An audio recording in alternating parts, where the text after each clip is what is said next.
Cap is just not a lot of kill potential. Kezu feeling a lot of pressure right now. Got the DJ shackles. holding on to the shackles. YapzOr will be able to instantly take that one off of the Void, but it's too late. Mushi will claim the first blood with the lance. Very well done by Fnatic. And up at top, we are going to see that wraparound come to fruition. YapzOr looks like he's going to be caught out here. Kezu can't really get there fast enough to get a good crush. In fact, he's going to be ravaged as well. They get off the wand for YapzOr. He buys himself a little bit more time. Is he actually going to be able to escape? He's trapped inside the trees up against a Phantom Lancer illusion. Now Koifa's come in, managed to get a pretty decent he call. wants the dunk. Roshi, he gets the dunk. Now he gets another crush. DJ, he's also going to be comboed up on Koifa, ready to go with another Cooling Blade. That's number two. And he's looking for three. Ohio, he knows he's trapped like a rat, like a Give it to him. watermelon rat. Triple kill. Koifa and the boys turning it around. Escape Gaming. It was looking pretty nasty for them in the laning phase, but it all goes right with the fight up in the top lane. they were so quick on the TPs, able to react instantly as Koifa picks up so much gold, who they realize just has to continue to farm in this game. And this is going to be one of their better opportunities, especially if they can open up on DJ. But YapzOr smokes. YapzOr, he gets a little bit too close to the tower, but they will be able to get the jump call onto Ohio. He still has the Ravage ready to go. They try and get the Cooling Blade, not quite good enough, but Ohio will die nonetheless. He doesn't pop the Ravage, thinking it's not going to be a good time. Synderen in behind will be popped by mid-one. He's got the Desolator, 3-4-3 on the side, is going to be called up, and that'll be a 2-for-1. At top, Fnatic, they really want to get into this fight. Mid-one is so farmed right now. He's got that Desolator on top of the DD rune bottled, and they're going to make their way forward. They got the Ravage. They think this is a good fight, but already the Crush comes in with the amplified damage. They're going to try and pop Ohio during that Rage Timer. It's coming close. Ohio, he's got the Ravage ready to go, and now Era, oh, he jumps inside, gets the Infest to dodge the Ravage, but now he's stuck up against DJ with a shackle. He turns around, tries to get some damage onto Mushi, but it's no good. Escape. They'll lose 2 of their cores, and that's exactly the kind of fight Fnatic were looking for off of the Ravage. Very surprised that Escape decided to take that fight, considering they knew the TA still has that Aegis available, that DD rune bottled, and that made all the difference in this fight, as even with the Ravage whiffing, didn't really seem to matter too much at mid-one. Now he's almost going to complete the Blink Dagger. Okay, he goes towards the secret shop.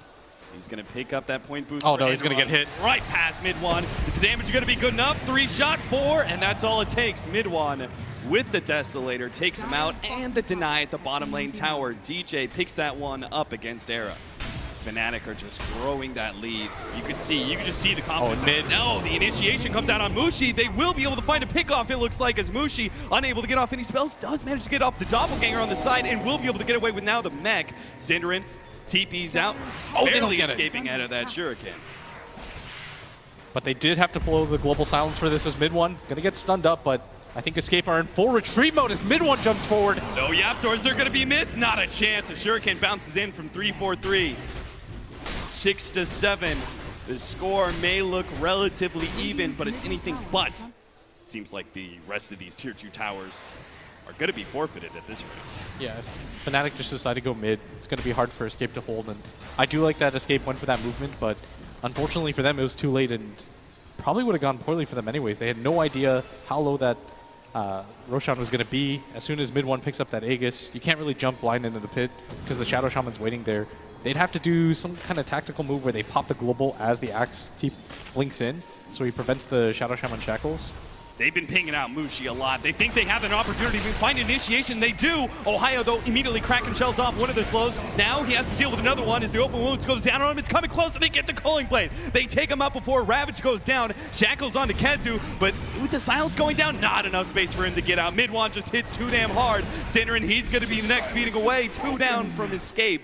Yes, they got the Tidehunter. They found that initiation, but you saw they were pinging on Mushi, and Mushi was already making his way through the dire jungle and wasn't too far away, was able to join in the last half of that team fight. This is one of the worst situations for Escape, just because now Fnatic are already beating on their doorstep.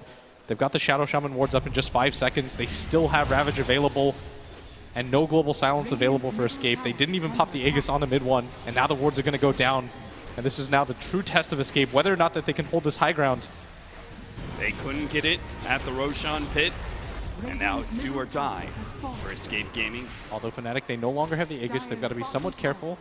Mech is still on cooldown for them as well. Ravage is available though, as Escape can't afford to give up the second set of racks. Wards have been dropped. Who can challenge mid-one? He's got a BKB, full 10-second duration.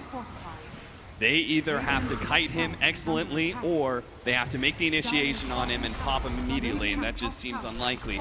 The mech is ready to go in 15 seconds. They make the jump now, but immediately a Hex goes out. Kezu, they managed to get the call now into mid one. They're desperately trying to pop him, but the BKB goes out, and now the fight turns with the Ravage, holding on to 2. Yaps are going to be slowed down by Mushi as he's just going one by one through the supports in the background while the cores are being dealt with by mid one. Double kill for DJ, and a second lane of Rags will go to Fnatic.